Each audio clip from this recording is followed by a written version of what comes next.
defending the free market, and making the moral case for capitalism. The Justin Moore Show.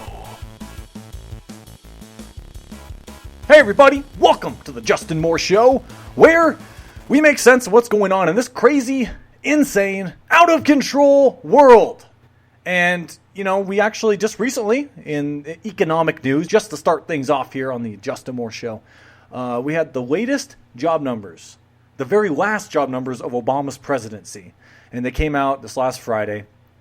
And we find out that not as many jobs were created as the experts expected. What we created like 156,000 jobs. The experts were expecting like around 180-some thousand. But basically what they did is they went back to November and October. They revised those up. So like, well, yeah, we're on par with, you know, what's going on. So actually the stock market rallied, even though the numbers weren't all that good and they were actually below expectations. But it's amazing how they can make things work, huh? And what I found very interesting, just looking at the entire Obama presidency, we look at the jobless numbers, how many people who are not in the labor force. So we look at the labor force when Obama first came into office in 2009 and to when he's leaving here in 2017, we see that the number of people not in the labor force, do you guys think it's increased or do you think it's decreased? Yeah, you guys are smart. Yes, the number has increased by 14.5 million more people are not in the labor force right now than they were back in 2009. But of course, when Obama came into office, oh man, he was the savior. He was the guy, the D stands for drive and the R stands for reverse. Republicans, they want to drive you into the ditch and the Democrats want to make things better, right? But here we are with Obama. After 8 years of this guy, 2 terms, I remember talking to people when I was in college. Oh, they're like, oh yeah, this economy, it's going to be great. I remember telling some people. There's even this banking executive guy. He went and he gave a speech. And this guy next to me, actually I was friendly with him and had several classes with him in business school, that sort of thing. And I remember, I'm like, this guy's so full of it. This was like back in 2010 when they were talking about recovery summer. Joe Biden was talking about that. And this guy, this banker guy, and he said during his speech, oh yeah, this summer will be the recovery, our economy, man, it's all set up to take off. And I remember leaning over to my buddy and like, you know what? This is exactly what I told him. I'm like, this recession is going to last 4 years, and if Obama's reelected, it's going to last 8 years. That's what I said 6 years ago. I was saying that. And now here we are. It's been 8 years. We're still talking about a recovery. These Keynesians, these liberals, they've been wrong all along. And of course, they're the ones who have all the answers. Oh yeah, Keynesian economics, please. But anyway, based on this number, the increase of people not in the labor force, that 14.5 million people, that's an increase of 18%. Yeah, that's actually not quite a number you should be clapping about.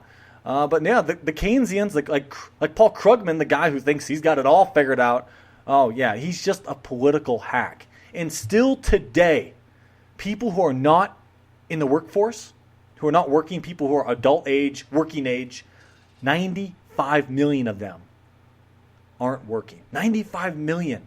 When we're a country of what, 320 some million people? That's not good. That's not good at all.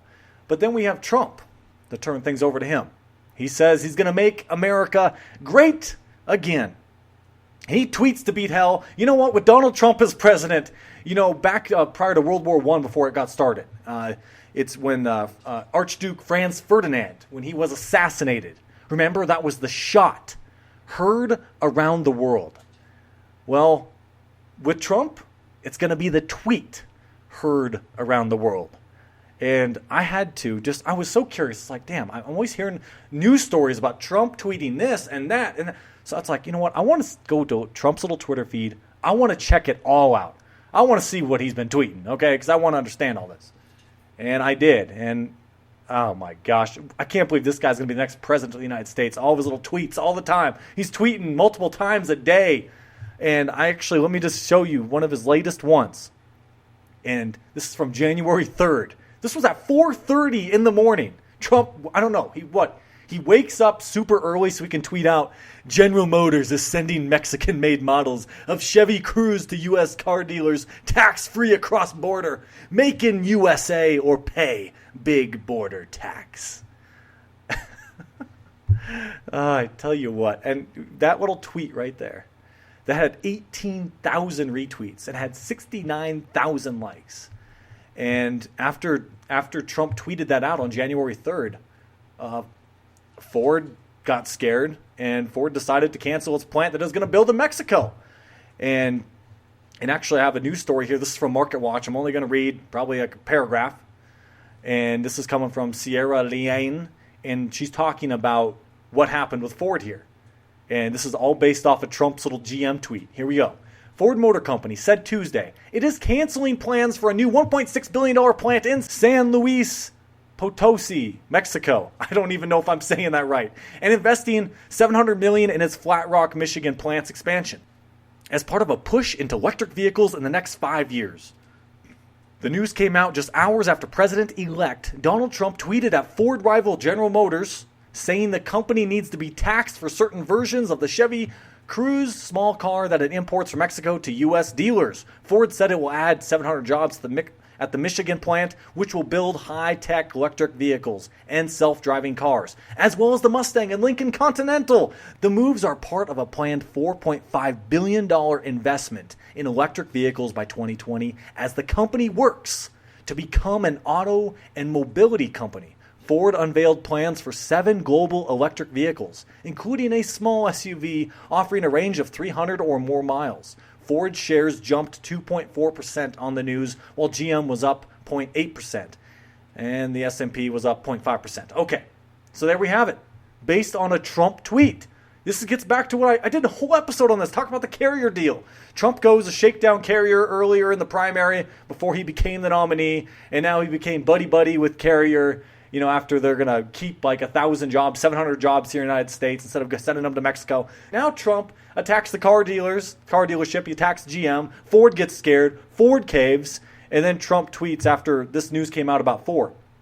Trump's like, thank you to Ford for scrapping a new plant in Mexico and creating 700 new jobs in the U.S. This is just the beginning. Much more to follow. I tell you what.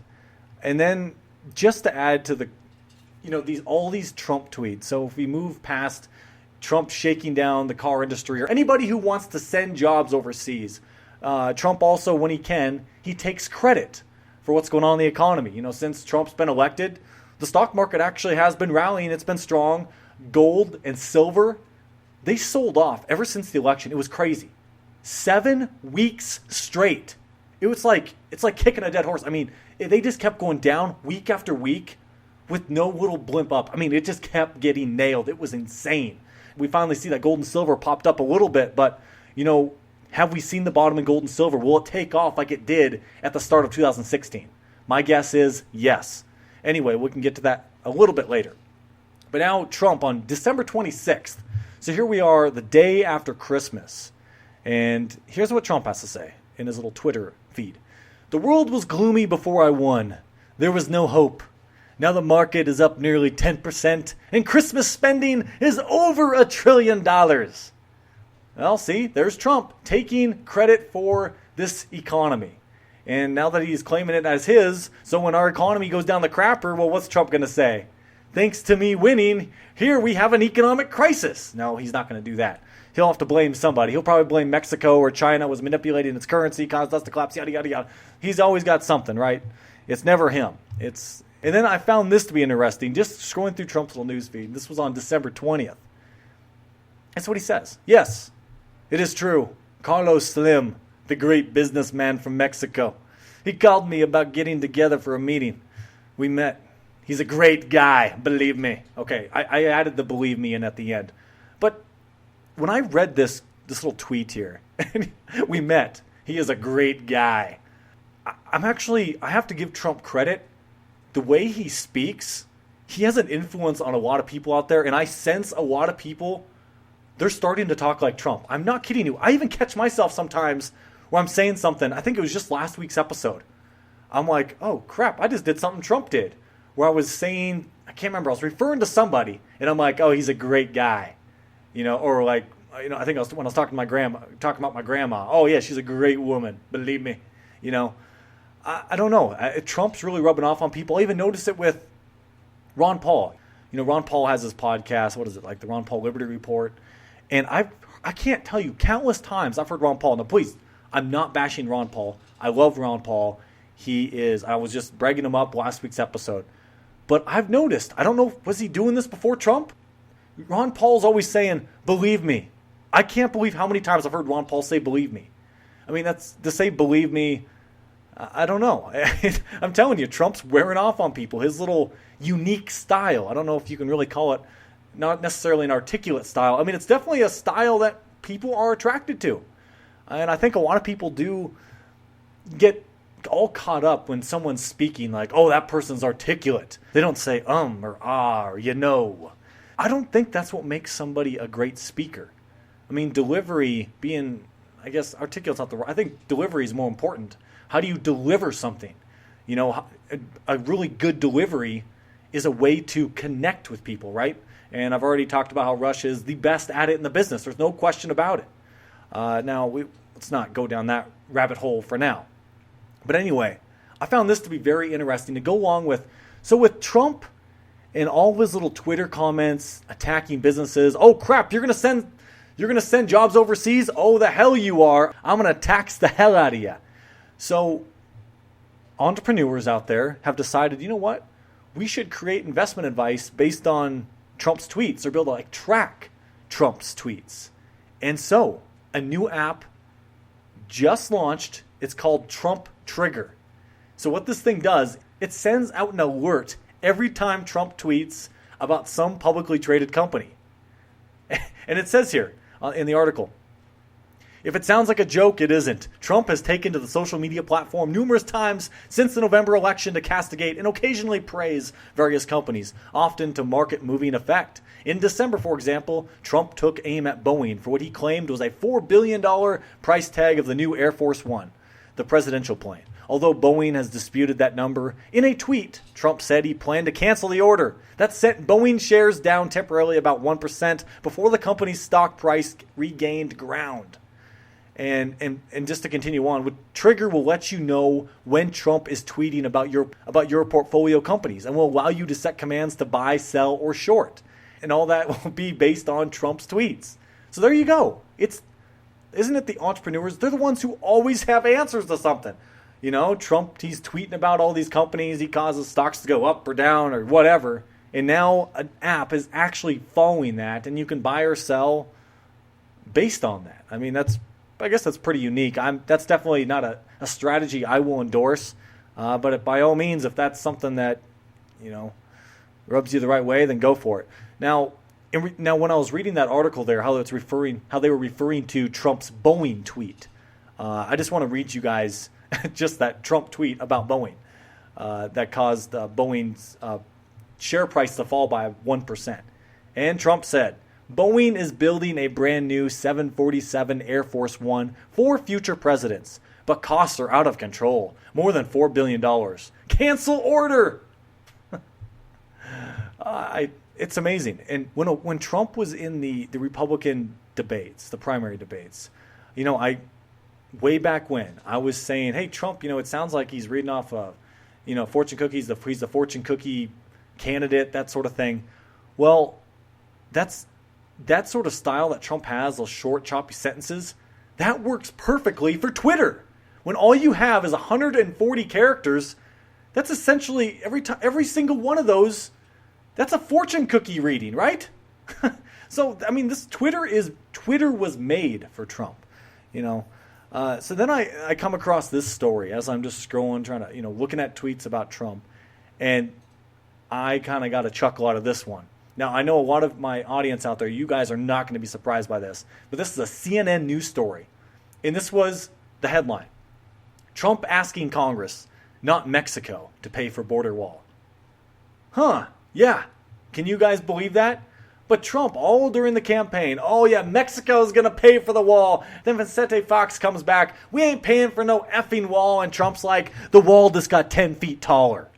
Well, Now Trump's asking Congress to pay for it. And actually, this is right from CNN. President-elect Donald Trump's transition team has signaled to congressional Republican leaders that his preference is to fund the border wall through the appropriations process as soon as April, according to House Republican officials.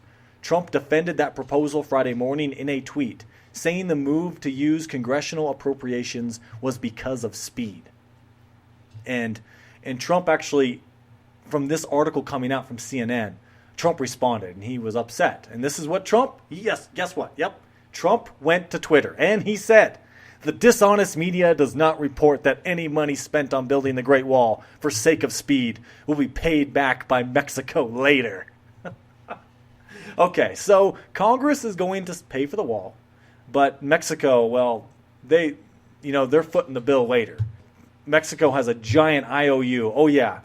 Oh, it's like that scene from Dumb and Dumber where they bring back Harry and whatever the hell the two guys' names are. Dumb and Dumber guys. There's the scene where they go, all the money that was in the suitcase, they spent it all, right? They're like, oh, we brought you your suitcase back. They had to get this woman back her suitcase. Well, she opens it up. All the money's been spent. It's a bunch of IOUs. Well, that's one of those is going to say, oh yeah, Mexico, yeah, you owe us. I owe you for building the big effing wall. It's going to say something like that. And so Mexico is not going to be happy about that. I can tell you that. They're going to have to deal with a President Trump for 4 years. And Trump, he's not really a pushover like Obama is. That's for dang sure. And I've made this point before on my show. Trump really is a leader. Obama was never a leader. Obama was always the visionary, and Obama, frankly, he was lazy. Trump is not lazy at all. You see how active Trump is? That's actually kind of scary from a libertarian point of view.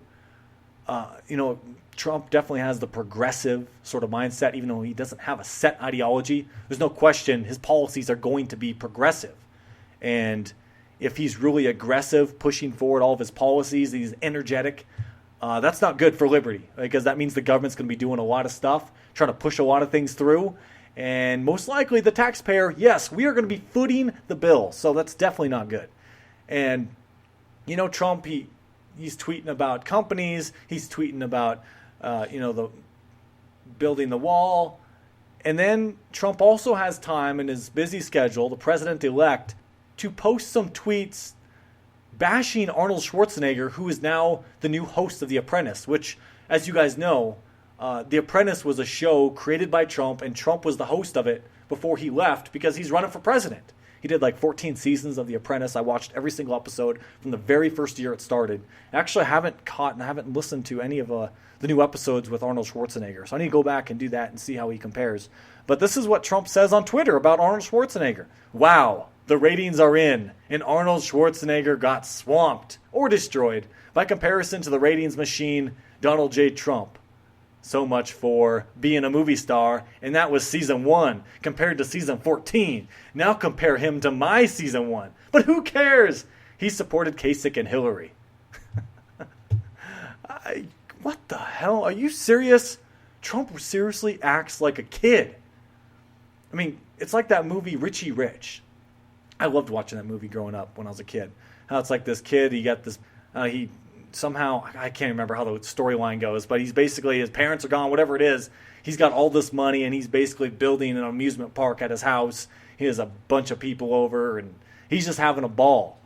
Well, because, imagine how a little kid spends money compared to an adult. Well, Trump, he acts like a child. So, seriously, this guy as president, he's really unstable from what I've gathered, and it's been obvious all along. But, anyway, I guess we're going to have to wait and see. And heck, you guys can just keep it right here at the Justin Moore Show. I will keep you in tune with what the hell's going on. And Trump, he's going to have plenty of material for this show. There's no question about that at all. Well, anyway, in regards to this tweet that Trump made about Arnold Schwarzenegger basically being a horrible host of The Apprentice, Arnold Schwarzenegger, he replies back, and this is what he says.